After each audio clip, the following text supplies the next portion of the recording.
You're not alone. If you need someone to talk to today, please contact Crisis Services Canada by either calling them at 1-833-456-4566 all hours of the day, or you can text them at 45645 at 4 p.m. to 12 a.m. Eastern Time. Remember, you're not alone, and Crisis Services Canada is here to help.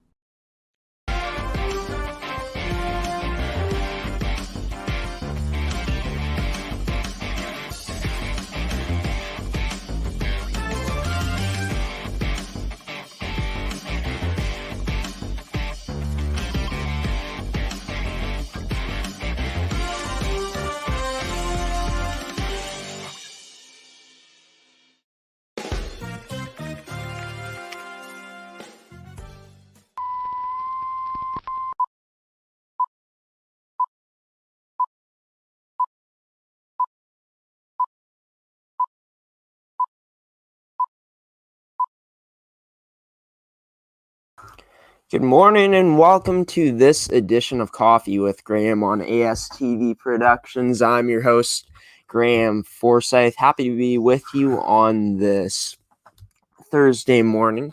Happy Canada, everybody, but in a way it isn't a Happy Canada Day. We'll get into that in just a little bit later on in the show. We're going to say some stuff about that. But yeah, welcome to this edition of Coffee with Graeme. Hopefully everyone's doing well on this Thursday morning. Today we got a show filled with baseball. We're going to be talking MJBL. We're going to be sitting down with the president of the league, Jamie Bettens, to talk about the season start date of July 7th. We're also going to get into the league meeting that all the members of the league had last night. And yeah, we're going to get into some other things as well. All coming up on this edition of Coffee with Graeme here on ASTV Productions with this first guest on today's episode, Jamie Bettens, here on ASTV Productions.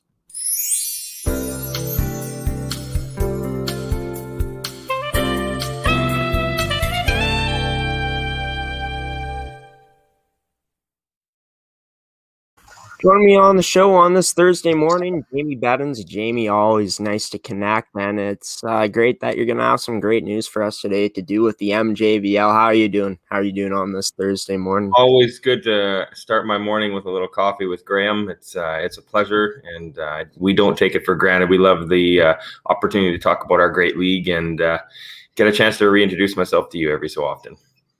Yeah, it's always great to connect with you, man, and it's good to know that you like coming on the show, which is great. Always great to sit back and talk some baseball and the great league of the MJBL. But let's talk about the season start date of July 7th. The season's set to kick off next week. Just how's the excitement been around the league from not only the league members like you, all the other league members that are on the board, on the executive side of things, as well as the teams as well. How excited how has the excitement been around the league starting up? I think the best way to describe it is cautious optimism. We're very thankful for the opportunity we've been provided by the province to return to play.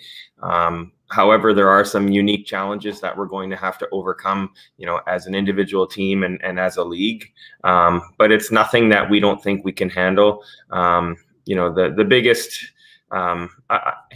anytime you get the chance to return to play, I don't think there can really be a negative. But if there was one unfortunate piece, it's our fans, as some of the guidelines won't obviously allow for that yet. But we're not alone in that plight. So we're looking forward to it. The players are extremely excited. I've heard nothing but positive things as far as practices already firing up, 2, 3, 4 days in a row. In this heat, even, it's not easy to do. And the executives feel the exact same way. It's just a return to normalcy and a return to true play.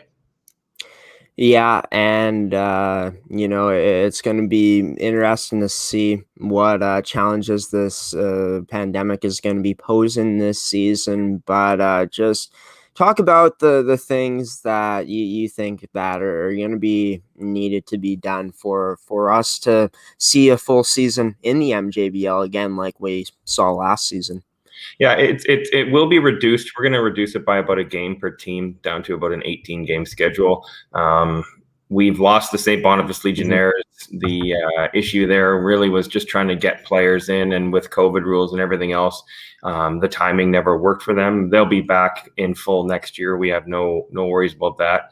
And then we'll obviously have a few rule changes that we'll have to adhere to.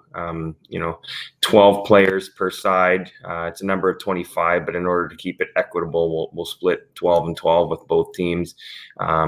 We'll be able to sprinkle guys in for a double header, but that would be about it.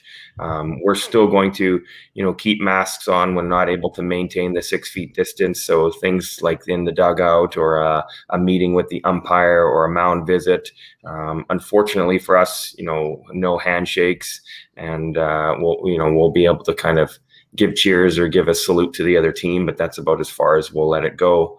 And then, a few tweaks. We're going to put the re-entry rule back in with only a roster of 12, and at that age, and players coming and going, work commitments and other things, it's going to be a little bit difficult. So we're going to allow teams to re-enter players as kind of a test for this year. And really that's about it. It really comes down to, we've educated our teams on being very diligent, making sure that we have our lists of who is approved to be there. And so those that are not, unfortunately, fall victim to potentially, fines and some of the other things outset by the government guidelines. So we're going to do our best. We can only control what we can control. And hopefully our fan base helps us out with that. Talking about the amount of players that are able to be on a team, I know that the restrictions right now allow for about 25 players outside in sports under the new public health order. I know that you guys did up the roster sizes this year, but of course, with the restrictions, there's only going to be about, like you said, 12 players that can be on a field at a time on each team, just to accommodate for those number of people that can be on the field with restrictions. Just were those probably some of the biggest discussions that were had yesterday into finding ways to kind of work around that restriction of the 25 players in total? Definitely. It's a very unique situation because this year we're allowing teams to expand their rosters to hold 21 players, not the typical 18, mainly to accommodate the in and out of players at that age level, as I'd alluded to, jobs, university, and some players can't show up until 8:00 at night. So in order to keep the seat warm or allow for other players to get in and get more playing time. So not only do we have an increase of the amount of players on a roster, but now we have to decrease the amount of players allowed to play in a game. So it's not an easy situation. I don't envy any of our teams that are going to have to tell some fine young ball players that you're just not tabbed to play in this game. It's almost like a healthy scratch situation in hockey, and that's that's something that really doesn't happen in baseball, at least not until you get to like a high school or collegiate level, when you maybe have like a junior varsity team to play on. So we have teams, working on a few workarounds for that. We're maybe looking at like a taxi squad situation where there's a second game involved. Once everybody's left the park, a second game can begin, and it can be a different 12 players with maybe 6 or 7 taxi squad players and a few guys that decide to stay, provided the protocols are followed. We're open to those options for our teams because at the heart of all of this, it is safety, but then the heart of it for our league is just really getting our players to play. Talking about the team that you guys are adding in place of the St. Boniface Legionnaires, I remember last time we talked, are you guys adding the Manitoba team to the league? We had originally scheduled to have the Manitoba Youth Selects, the under-17 program coached by Amos Ramon, to join our league. But with pulling players from all over the province and the guidelines, it became just cumbersome for both sides of this, where it wasn't going to work. We welcome any opportunity for our provincial team programs to train and play in our league. We have female players in our league that are on Team Manitoba and Team Canada. And so we're very open to additional training opportunities because it only exposes more players to our league and the caliber of talent and our fan base. Again, it exposes them to players that they may not have heard of from different parts of the province. And it's a win-win for everybody. It's a good situation. Unfortunately, due to the situation we're in, though, they won't be joining us. Yeah, and I think that's unfortunate for sure, but it's going to be an exciting season with just the defending champion Elmwood Giants coming back. And by the way, Kulick is going to be joining the show in after this interview, in a pre-recorded interview, so stay tuned for that, everyone, if you want to see the great things that he's been talking about with this roster, just the amount of players that they caught coming back. He said that it's virtually the same team. You got the Altona Bisons, of course, that were finalists last year, the Pembina Valley Orioles. You got teams like the St. James A's, the Interlake Blue Jays, a strong league looking like it's going to be looking like a strong league again this year. I feel like. How excited are you to see the product that these teams are going to be able to put out this season? Yeah, very excited. I mean, with the expanded rosters, being on the league call last night, there wasn't too many, if any, teams that were saying they don't have enough players this year. It's loaded, and we increased the age limit to 22 from 21. So the league arguably is not changing. It's, if anything, it's getting stronger. Those players are getting a little bit older, and I think that's going to provide a great challenge for the incoming rookie players into our league. When you go and face a 22-year-old pitcher who's done 4 or 5 years in our league now and is an extremely savvy veteran, you're going to have to really earn your keep to stick around in our league, and that's going to help those players get better. I also want to acknowledge, we've had some great turnaround from last season that's translated into college success. We've had players playing all over the place, from NAIA programs just south of the border down to some of these players playing high-end Division I baseball and having a high degree of success there as well. Tristan Peters was an all-star. I know you guys have had him on in the past, and he's playing with the Savannah Bananas right now. That's a story in itself.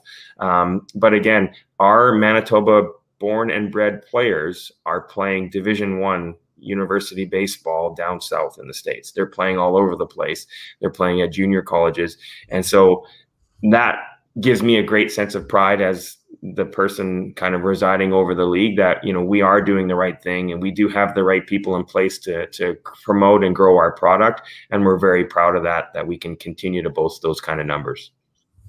Yeah, and just the type of players this league is able to produce, like you said, Tristan Peters. I also had Jordan Lucy on the show. It's just it seems like there's some great talent coming out of Manitoba, and for you guys to be able to see it firsthand in the league, in a lot of cases, and when the season does roll around, it's been great to see. Just how much pride do you really take in that, Jamie? Just knowing that this is the premier spot of baseball here in Manitoba, which is the way you guys have built this league up. I really love it.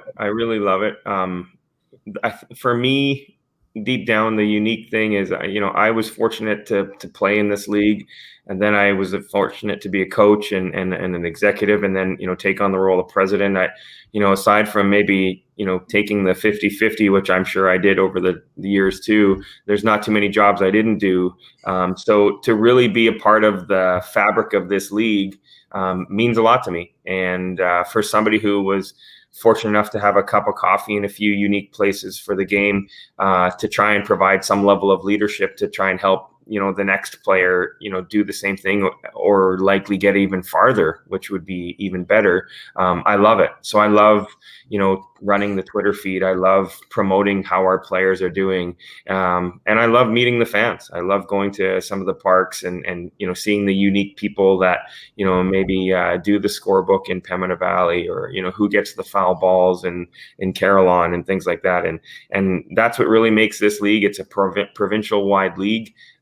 There is some uniqueness to it, and the players and the people in it are wonderful.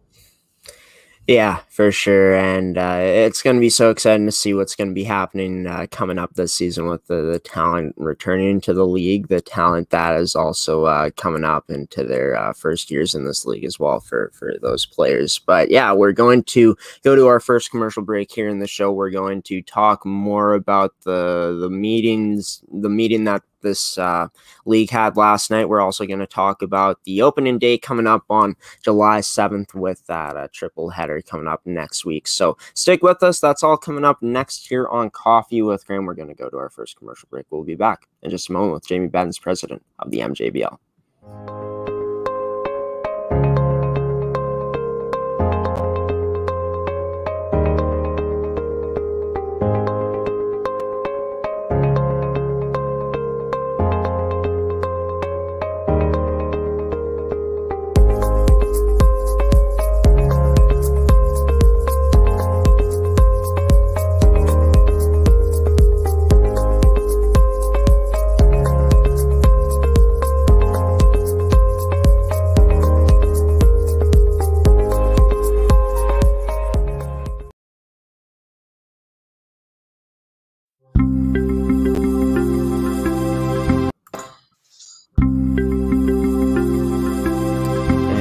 Like something isn't playing. My apologies. That was a bit awkward. Well, that's a commercial break. I was going to play one of those translation slides, the ASTV Productions things. But yeah, welcome back to this edition of Coffee with Graeme on ASTV Productions. I'm back here with Jamie Bettens, president of the MJBL. And yeah, we've been talking about just the excitement around the league surrounding the kickoff date of the season on July 7th, which is next week on Wednesday. We've also been talking about just the restrictions that this league talked about in their league meeting last night, along with some other stuff as well. We're going to be talking about some other stuff that you guys spoke about in the league meeting last night with the teams and just the league in general, Jamie.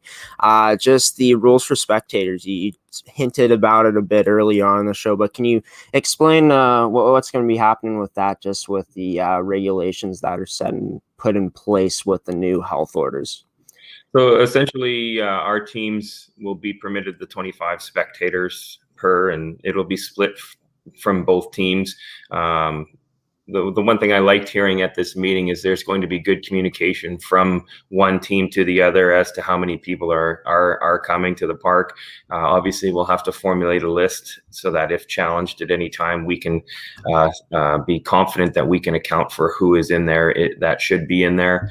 And knowing that it's not easy, we can't control what people do. The odd person standing outside the field looking from afar, that's something we can't control. What we can control is our designated areas. So each team has been instructed to kind of rope off a designated area to house the 25 people, usually, kind of split on both sides, and kind of go from there. So it's not going to be easy, but we do have a year of experience under our belt doing it last year.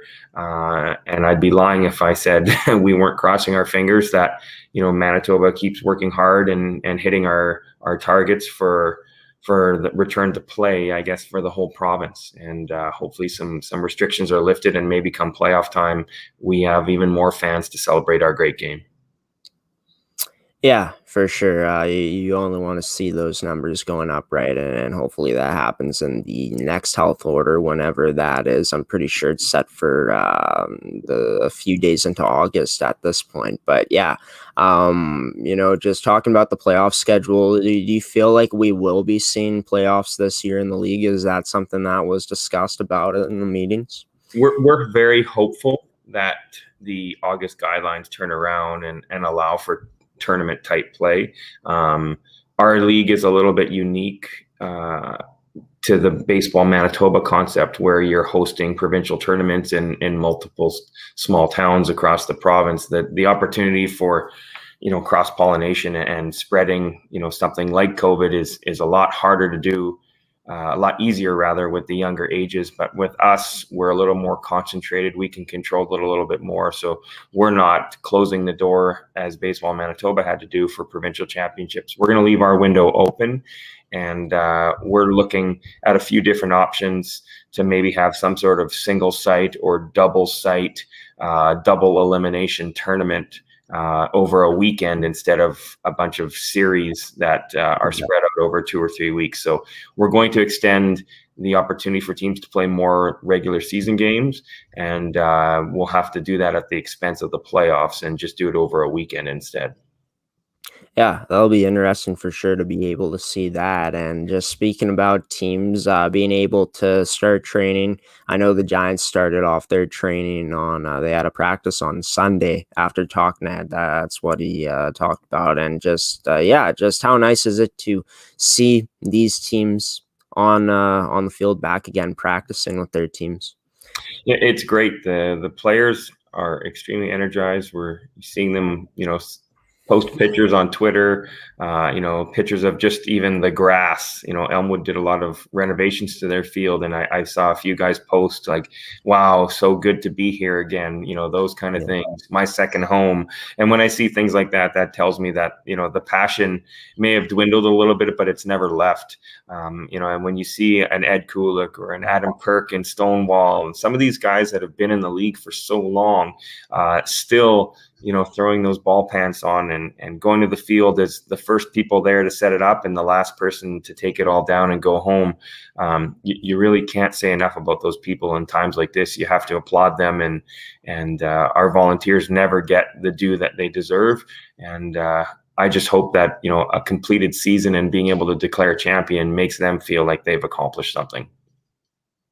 Yeah, for sure. And it's going to be so exciting to just be able to see MJBL baseball just back in full swing, in the swing of things again, coming up next week. Just talking about the schedule, the triple header to open things up this season. You got the St. James A's versus the defending champion Elmwood Giants. You got Altona versus Pembina Valley. Carolyn versus Interlake as well. So 3 great matchups to start off the season. Just how excited are you to see how everything's going to play out on that opening day? Well, I think our schedule maker, didn't want to waste any time, it appears, to getting the rivalries back up and running, because St. James Elmwood, is a huge one. Couple of city teams with some loaded rosters, a ton of college players. Without the Gold Eyes being in the city just yet, that might be the biggest game of the season right there. We don't know if we're going to have a full playoff schedule yet. So St. James and Elmwood could be the top 2 teams when this all finishes. I know Altona and Pembina Valley are playing, and they'll have something to say about, who the top team is as well. But again, anytime you can create a rivalry between Altona and Pembina Valley, that's going to be a fantastic game as well. And Carolyn and Interlake, a bit of a highway battle. Those 2 teams have always kind of mirrored each other as far as records over the past few years. So it's going to be a balanced game. You really couldn't get more excited or couldn't have a better matchup for week 1 of the season than you have there. Yeah, and we talk about Elmwood so much because they deserve it. Just what they've been able to do since in these past 3 years, and since I've been getting to cover this league a bit. It's just they've been it seems like they've been the standard for what championship success looks like, especially in these last 3 years. But would you say it's Elmwood's to lose again this year with just the returning talent they got coming back again, looking for that 4th? Yeah, I don't think you could choose any sport when you have somebody who's coming back after 3 championships in a row. You cannot not keep them as your number 1 team coming into this as far as a ranking goes. When you extend the age limit to allow that same team basically to come back, that only enhances their chances in my eyes. And again, if you can have sustainability with regards to championship seasons, then that means that your players that started in year 1 and year 2 that are now going into year 3 and 4, and they've already come with a winning pedigree, they know how to win.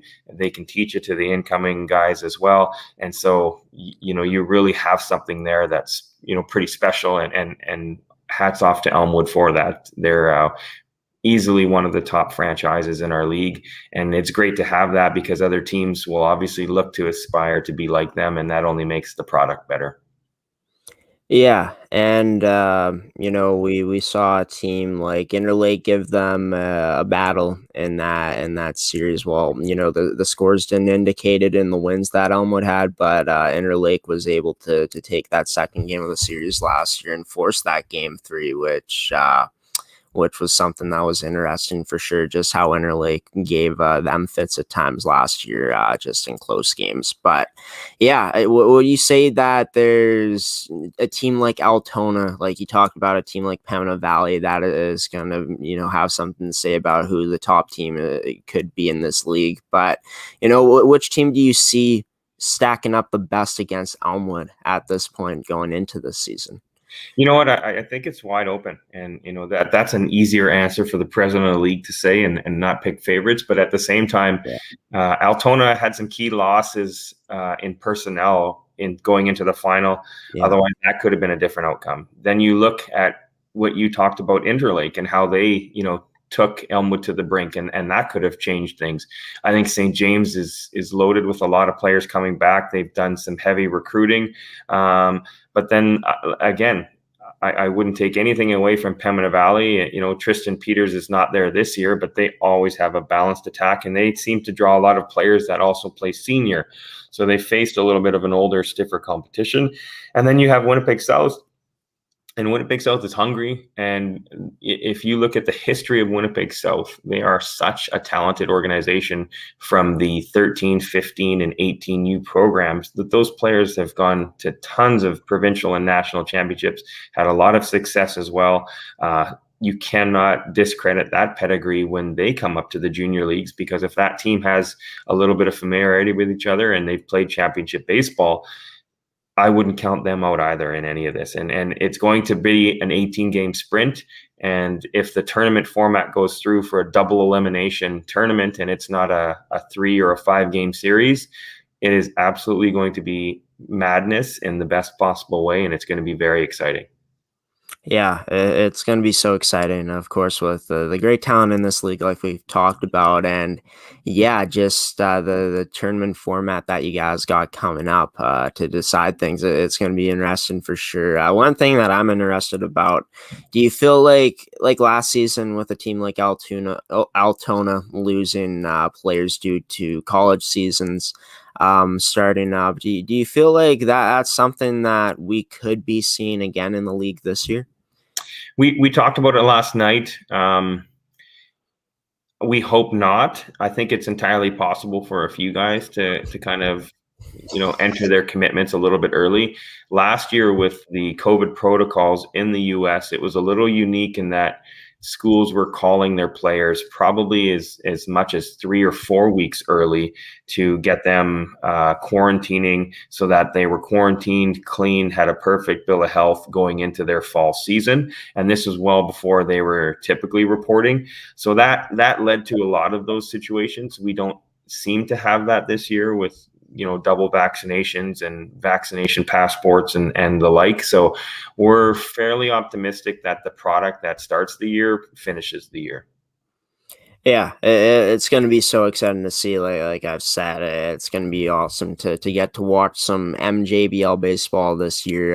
If anyone wants to go try and watch games, if you can, try to do that. But I feel like there's another place where people can watch it. Jamie, you talked about it to me last time. I think I forgot to put it up.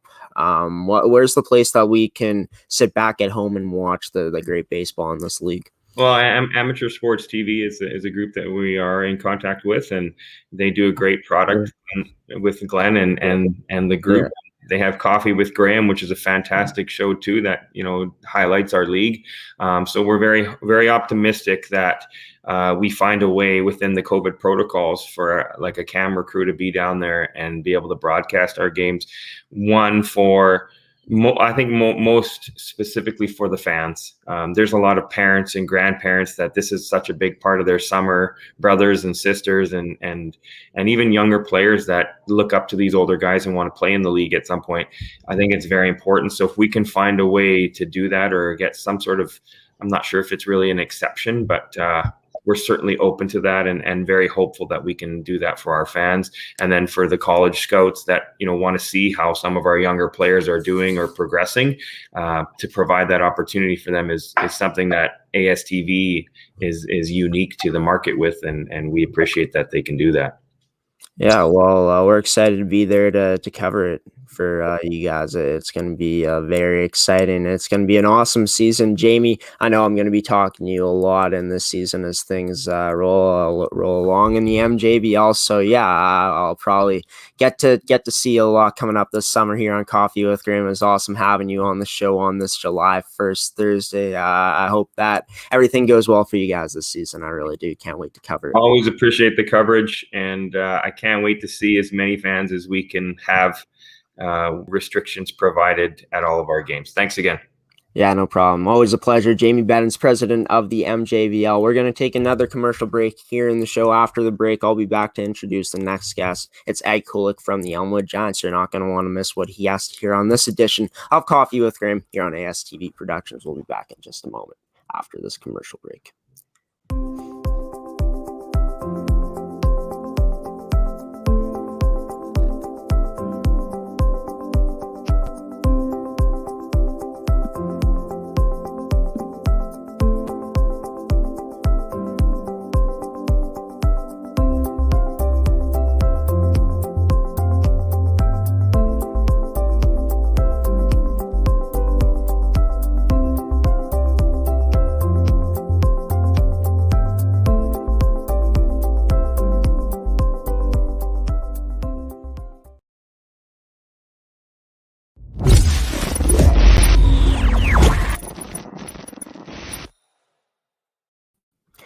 Welcome back to this edition of Coffee with Graeme on ASTV Productions. And that transition you just saw, that ASTV thing that we just showed on the screen, yeah, that is what I tried to do in the last commercial break, but it didn't work. Things were glitching out. But yeah, welcome back to Coffee with Graeme here on ASTV Productions. Of course, president of the MJBL, Jamie Bettens, joined us on the show this morning to kick things off. Now we're going to continue talking more baseball with, like I said before the break, with GM of the Elmwood Giants, Ed Kulyk. In today's interview, of course, this is pre-recorded. We did it on, I want to say, Tuesday night is when we did it. This was before the league meeting happened last night, so we didn't really get into too much discussion about what happened because it didn't happen yet. But yeah, we talked about just the league meeting just a bit. We talked about the 2020 season that they had last season, where this team ended up going on to repeat and actually three-peat for the championship, defeating the Altona Bisons in a sweep in that final series. We talked about the battle that this team had in the playoffs, because even though the scores indicated that they blew some teams out, like Interlake and Altona in some games, Ed said that the series was closer than the scores indicated. We also talk about the roster that they have coming into this season, which is virtually the same, and with the change in the age limit this year, with them getting the 4 players that were on their roster that were supposed to be graduating last season, now they get them back this season. They basically have the same team virtually, with the exception of some young talent added. And yeah, we also just talk about Ed's time and what he's had to experience with this Elmwood Giants team throughout his tenure as the GM since 2014 when he started up. So without further ado, please join me in welcoming in Ed Kulyk now on this edition of Coffee with Graeme, here with our second guest in the show, Ed Kulyk, GM of the Elmwood Giants. Join us now. Joining me on this edition of Coffee with Graeme is Ed Kulyk, general manager for the Elmwood Giants in the MJBL. This team ended up three-peating last year. They ended up winning, so that means winning the championship for the third year in a row. Ed joins me today to talk about that three-peat and some more stuff. Ed, I know you're a busy guy. How have things been for you during these COVID times? Yeah, COVID times for sure. Busy, very busy, getting the field ready. Hoping to have it. Well, we were hoping to have it ready about a month ago, but the only blessing COVID is our field is probably one of the nicest now in Manitoba.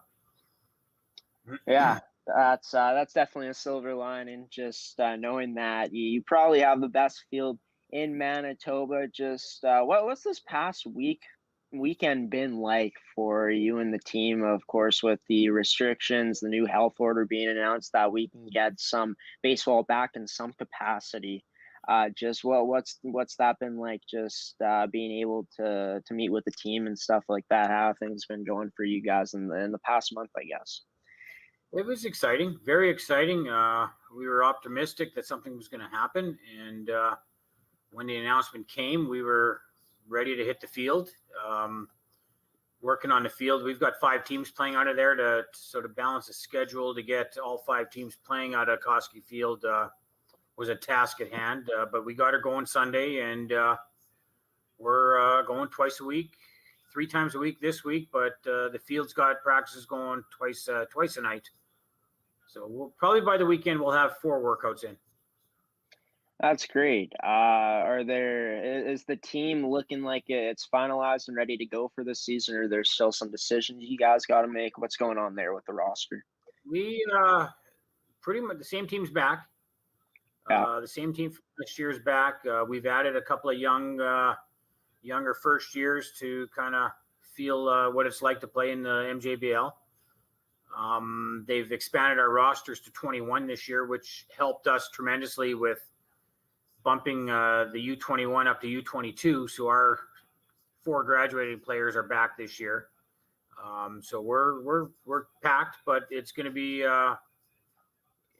tough trying to get everybody playing with the restrictions of pretty much the way it's looking at 25. We're only going to have 12 kids at a game out of my probably 19. Right. Yeah, that's crazy. Just obviously, like you told me before we went on air, that there's going to be a league meeting to kind of discuss it. That's probably going to be the biggest thing in terms of the things you guys are going to be discussing is those restrictions and how you guys are going to deal with them. Yeah, it'll be tough. It's tomorrow night, so we'll know it's a late one because most of the teams will be on the field tomorrow. So we're going, I think, 9 o'clock tomorrow. We're going to have a Zoom meeting and try to figure something out to get these kids back on the field playing ball. Right. Yeah, that's all we want to see, right? Is just kids, just people in leagues everywhere getting back into their respective sports and getting to play like baseball in this situation for sure, no doubt about it. Just how exciting is it to see that you guys pretty much have the same team coming into this year as you did last year? Just knowing that probably another championship is on the top of the priority list for these guys. We met last night was the first time we were all together since last year's championship, and the feeling was we were going to have a target on our back. Everyone's gunning for the Elmwood Giants. We're ready. The boys are pumped, and they want to get swinging right now. Yeah, I bet. And I feel like a team like this with so much championship experience, just knowing what it takes to win a championship, they're going to use that target on the back message as a lot of fuel, I'm guessing, some fuel to that fire. It's all fuel. It's we don't want to give anybody an opportunity to even stay in a game. We play a high-paced, high-tempo game, and if the visiting team can't keep up with us, we're rolling, and we won't stop till game's over. Yeah, well, just what you guys were able to do last year in that season that we weren't even knowing if we were going to have a season, just with just the things, how everything was going, and then you guys ended up having a season.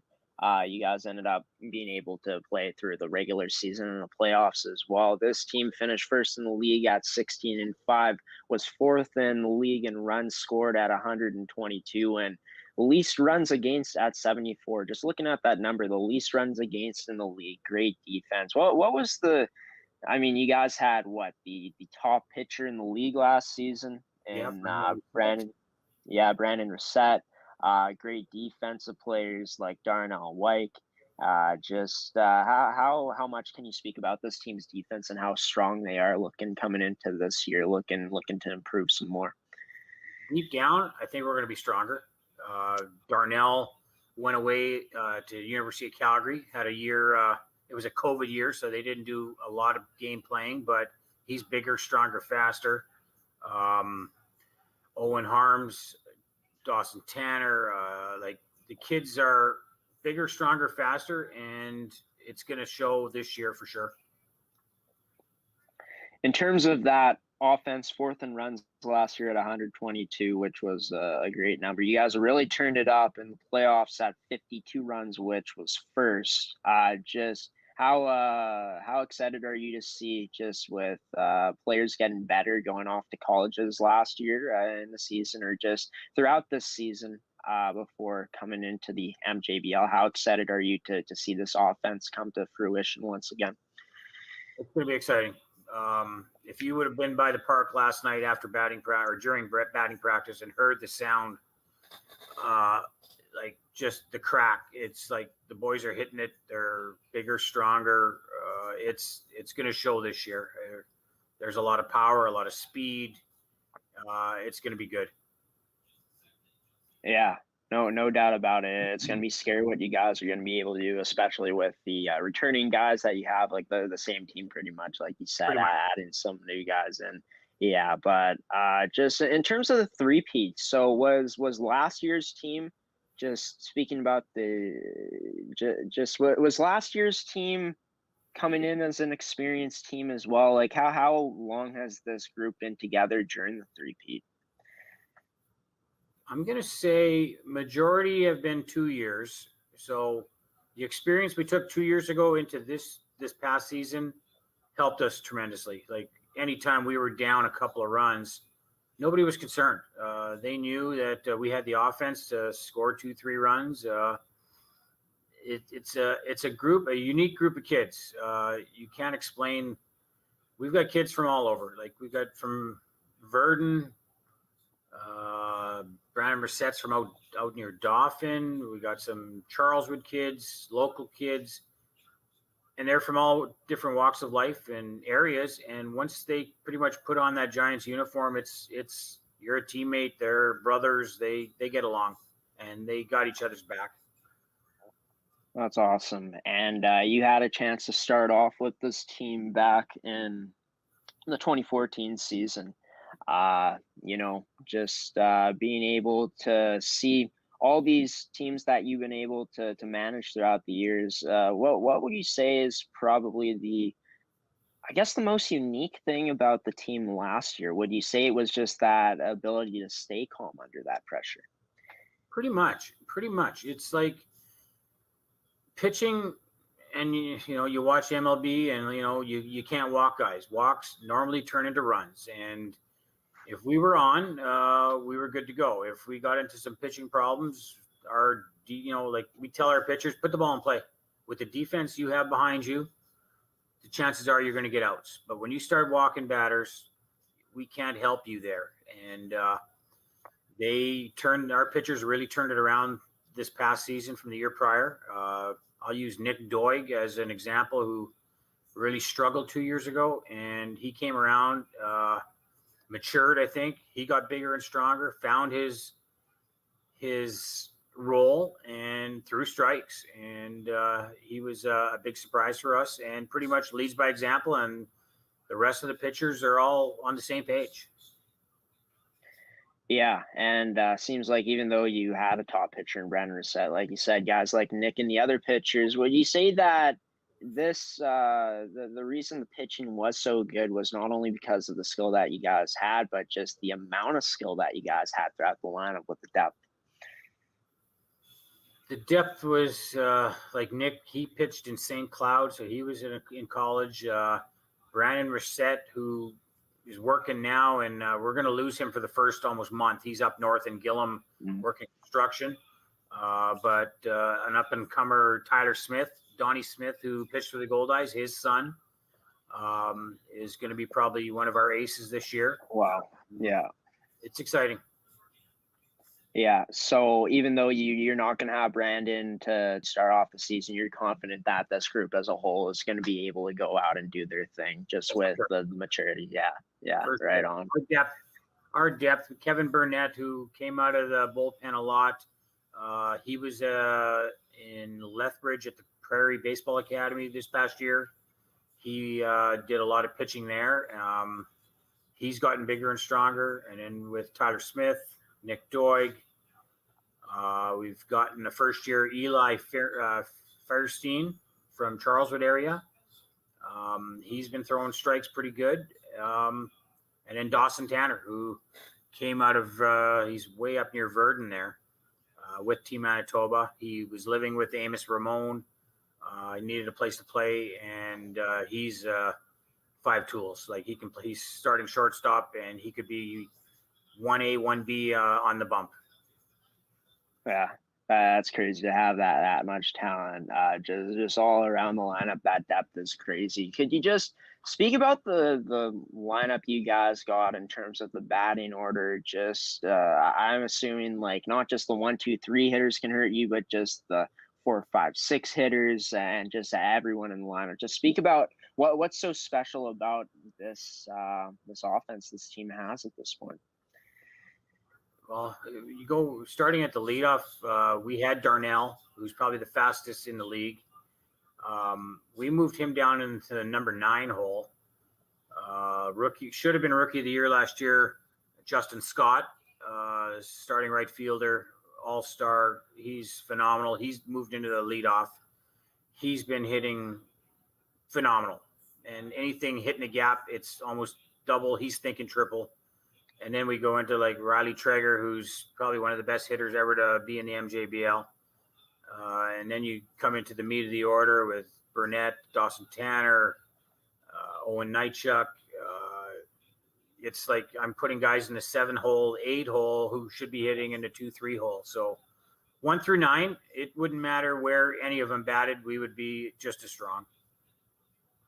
Yeah, and you guys really showed that you were strong in all phases, really, in the playoffs last season. Going undefeated at home, went 5-1 on the run to that 3rd championship in 3 years. 52 runs, 18 runs against. Just speaking about that run, opening up the playoffs against the Interlake Blue Jays.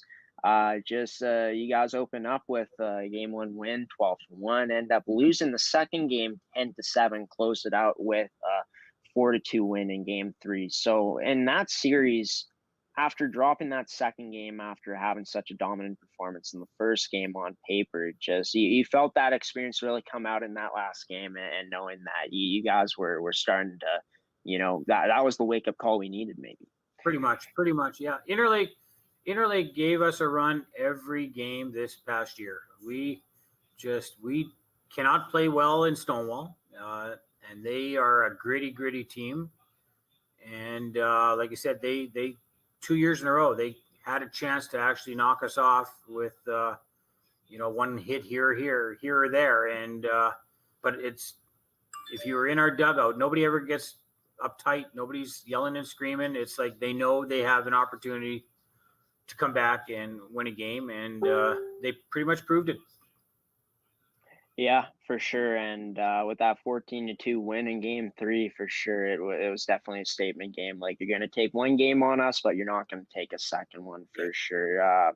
Just in terms of getting that test so early on in the playoffs, in a semifinal at least, losing at least a game, would you say that, as much as it sucks losing a game in the series when it's that tight, when you only need 2 games to move forward, do you think that loss was kind of something that was needed in a way, or was it something that you felt like you guys, would have been rolling even without having a loss like that, staying ready, staying on your toes? You know what?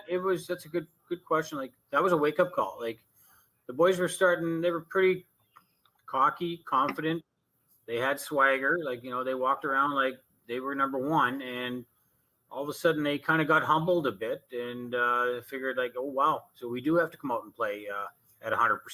And after that game, we pretty much didn't even talk. It was like, gentlemen, we got a job to do, and be prepared next game, and let's go.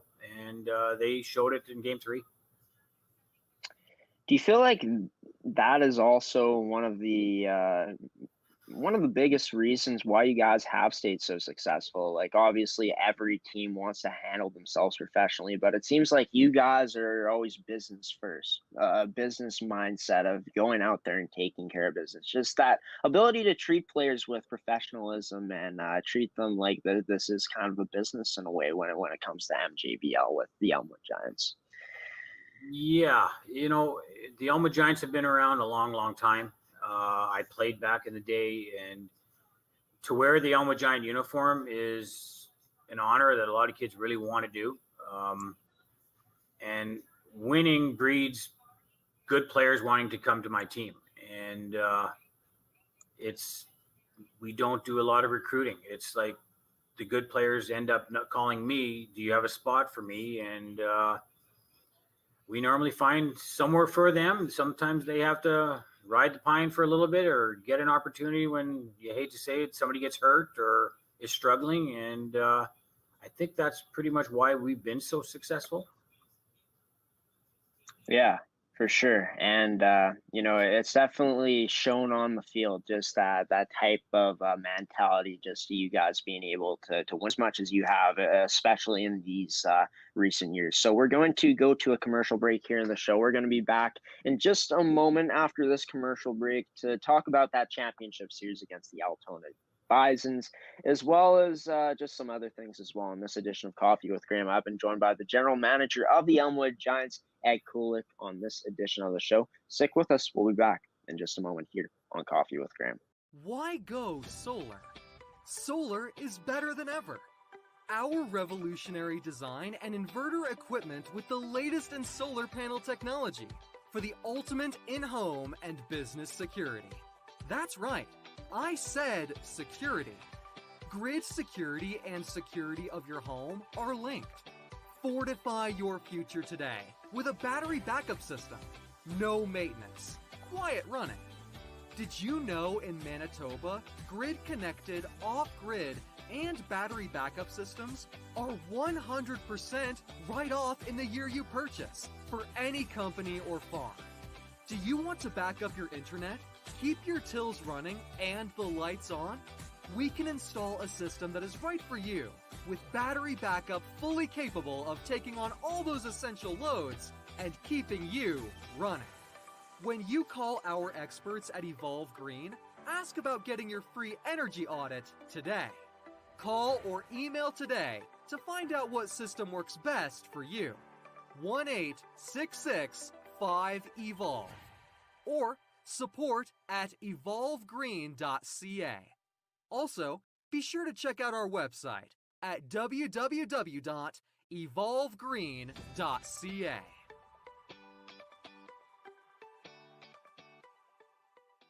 Welcome back to this edition of Coffee with Graeme on ASTV Productions. I've been joined by Ed Kulyk in this interview, Elmwood Giants general manager of the MJBL. We've just been talking about the Elmwood Giants team last year, how this team was able to three-peat. We've talked about what the roster is going to be looking like heading into this season bit. It's pretty much the same team, with exception to a few young pieces added to the squad. And now we talked about the opening round that this team had against the Interlake Blue Jays. They ended up pulling it off in 2-1 to make it back to the final to face off against the Altona Bisons. These were the two best defensive teams in the regular season on paper. They were third in runs scored at 137, and just the two top teams in the league going at it. Just what was the excitement like during that time of just knowing that you're getting the other best team in the league on paper and getting to go out and try to win a third championship in a row against them? That was exciting. It was really exciting. We knew we were in for a barn burner. The tough part about it, like, we won, and it was a great series. I felt bad for Coach Lechterman with Altona, as the way the season ended, so not so much so late, or maybe with the COVID in college, Altona started to lose. All the teams started to lose players. They were leaving end of July, early August, back to college. Their coaches wanted them there because they had to self-isolate and get their COVID shots or COVID tests. So Altona was running out of bodies come game 2, and what they had, they battled tooth and nail. It was like scores didn't really justify the series. It was amazing.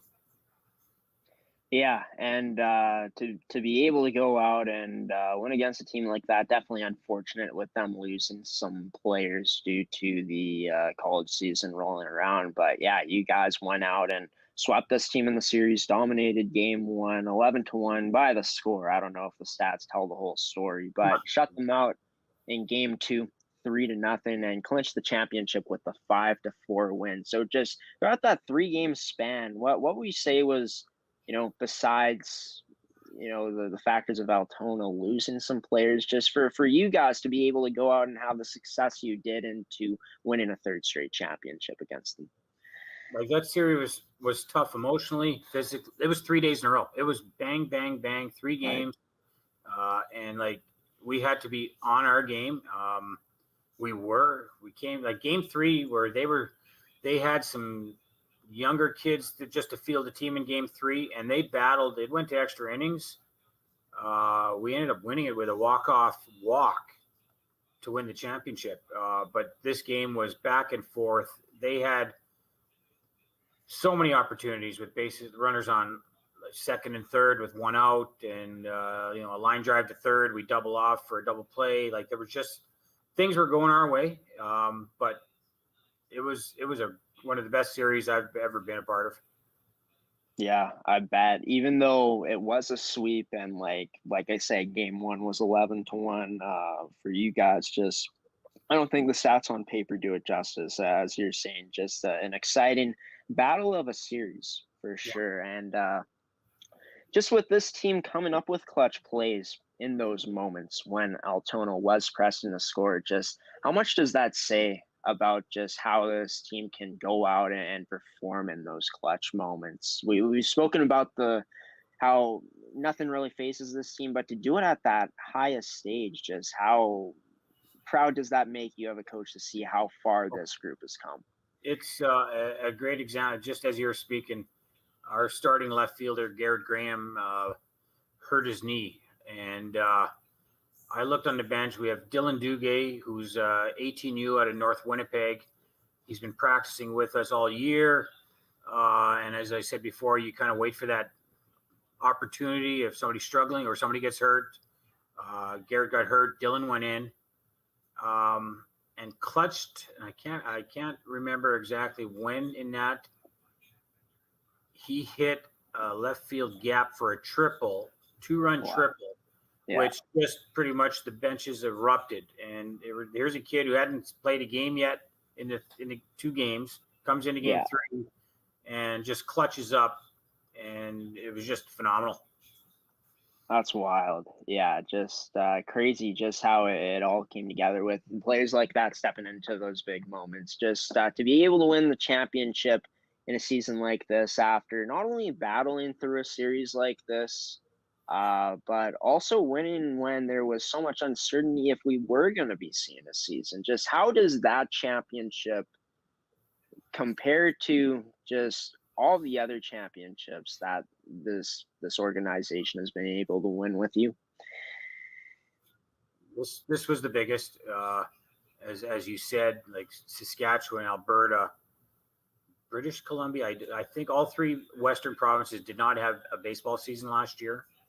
Ontario had to get shut down. So I'm not sure about out east, but I know when a gentleman had called me from Toronto doing an interview last year that we were the first, when we started last year, we were the first team in under 21 team in Canada to play. And I think we were the only league in Canada to actually have a full season last year.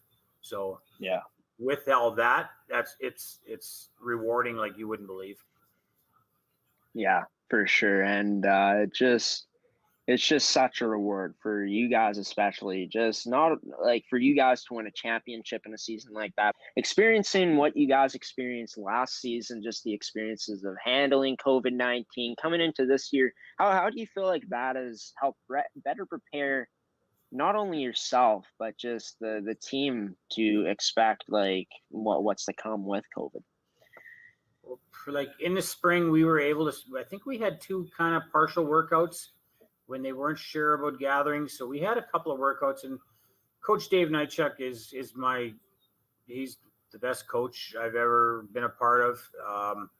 He prepares these gentlemen, these young men, like you wouldn't believe. And it's like, you have to mentally and physically stay prepared. You need to do your extra work in the cage, at home, because you never know. Like, as last night we said, we're ready for July 7th opening day. How it's going to happen, or if it's going to happen, we don't know yet. But they know that to be ready for next week, July 7th, that we're going to be gunning for number 4. Yeah, it's going to be unreal to see this Giants team go out for potential 4-peat. For you, since you've came into this team, you've had nothing but successes with the teams that you fielded. Just what makes the Elmwood Giants in terms of just the players you guys bring in and the consistency that you show on a year in, year out basis? The name, the Elmwood Giants, the history, Koski Field, Corey Koski played here. Like I said prior, it's winning breeds good players wanting to come play for you. And we've had the fortunate luck, I guess you could say, is the best players in Manitoba want to play for the Elmwood Giants. And it's nice on the rural side, because out west, the caliber of baseball players out there are phenomenal. But if they don't have a junior program anymore, so it's you got to play senior. And the senior guys are in their mid-20s, late 20s. It's tough for a 18, 19-year-old stud to be able to actually get some at-bats and play there. So we offer an opportunity for them to play, and I think that's our biggest, like I said, the name and the history is number 1.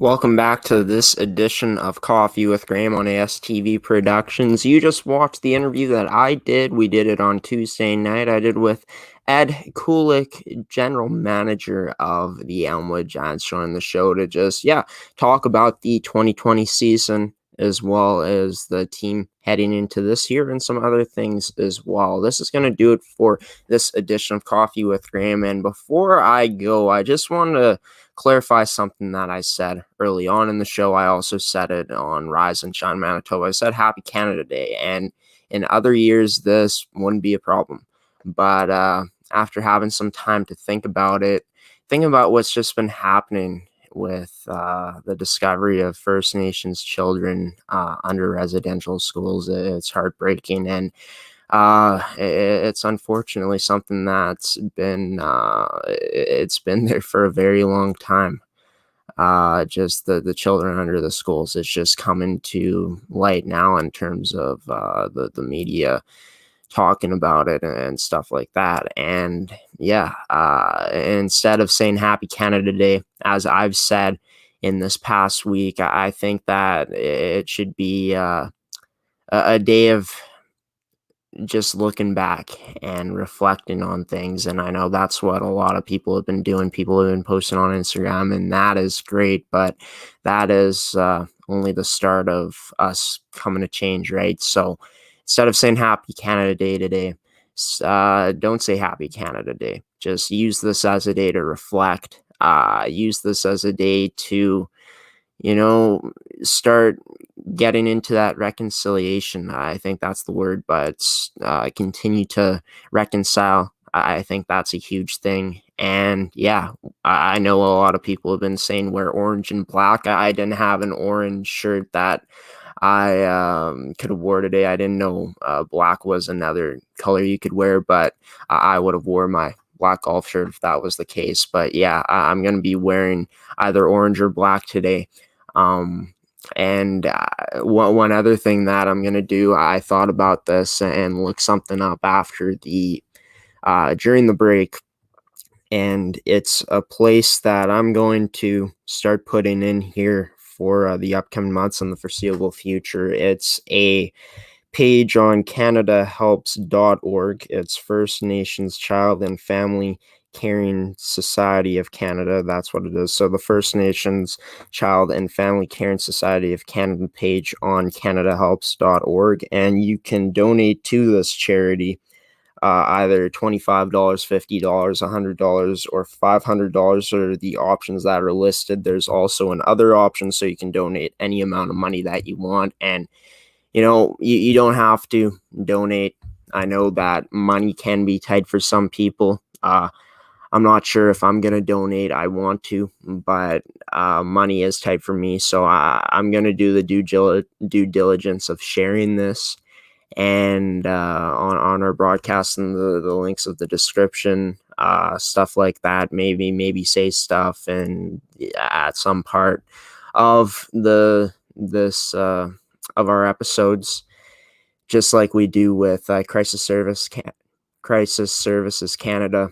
I'm drawing a blank on the name there, but yeah, the stuff that we show at the start of the show, that little place where you can go to call to get help if you're going through something. But that's a great place for sure to go. But in terms of this case, for sure, be sure to donate if you want to this CanadaHelps.org page. And just share it with anyone, because I think that donating money to a cause like this is also a part of us stepping into the right direction of really starting that forgiveness process, or the process of us being all equal here, because that is what Canada is all about. But yeah, take this day to reflect, everyone. I hope that everyone has a wonderful day. Thank you so much for tuning into this edition of Coffee with Graeme. I want to thank the guests in today's episode, in Jamie Bettens, president of the MJBL, and Ed Kulyk, general manager of the Elmwood Giants. I want to thank our sponsors in Purinata, Fabricland, Winkler, Evolve Green, and Case Financial Group for sponsoring today's episode of Coffee with Graeme. And yeah, I'll be back next week on Tuesday for another edition of the show. We'll be announcing who the guests will be coming up in the days leading up to that, so you guys could be seeing it on either tomorrow on the weekend or Monday, who the guests will be for that show. And yeah, that episode of Coffee with Graeme, along with all the other episodes of this show, goes at 10 a.m. Central Daylight Time on Tuesday on ASTV Productions on Facebook is where you can find it. Also on astvproductions.com is our website. You can watch it as well. And yeah, there's also going to be a big guest joining on tomorrow's edition of the Prospect Show, another show that I do here on ASTV Productions, and that show goes at 8 p.m. Central Standard Time, 9 p.m. Central Daylight Time. I believe it goes, I don't know what Pacific time it goes or Eastern time, but yeah, any time zone you're in, you can catch the Prospect Show tomorrow night. And we got the biggest guest that we've ever had joining that show. We're going to put out something on our Facebook, Instagram, and Twitter today when we do the guest reveal. It's Connor Bedard, the 15-year-old phenom from North Vancouver, British Columbia, joins this show. It was surreal getting to interview him. I can't wait for everyone to watch it. That's coming tomorrow on the Prospect Show here on ASTV Productions. And yeah, until I see you guys here on Coffee with Graeme, on Tuesday morning. Until tomorrow night, if you tune into the Prospect Show, I've been your host of Coffee with Graeme Forsyth, signing off now. Have a wonderful rest of your day, everybody. Stay safe out there. Have a wonderful long weekend as well, and also take this day to reflect as well on just the stuff that's been happening with First Nations children. I'm Graeme Forsyth of Coffee with Graeme here on ASTV Productions, signing off. Have a good one. Peace out.